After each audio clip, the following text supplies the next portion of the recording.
Today, the Supreme Court announced it will weigh in on President Obama's executive order halting the deportation of millions of undocumented immigrants. And the High Court showdown will play out in the middle of a presidential battle in which immigration is one of the most divisive issues.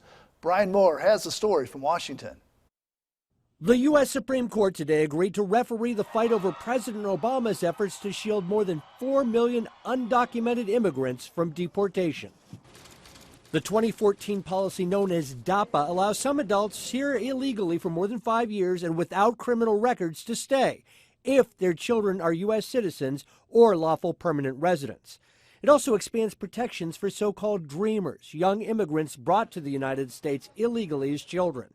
It all happened by executive order and without a vote in Congress. This ultimately is a reflection of a president who's determined to do everything he possibly can to try to fix our broken immigration system.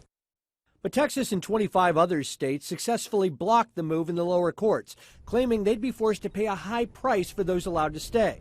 If the states win, the lower court battles could rage on long after President Obama's left office.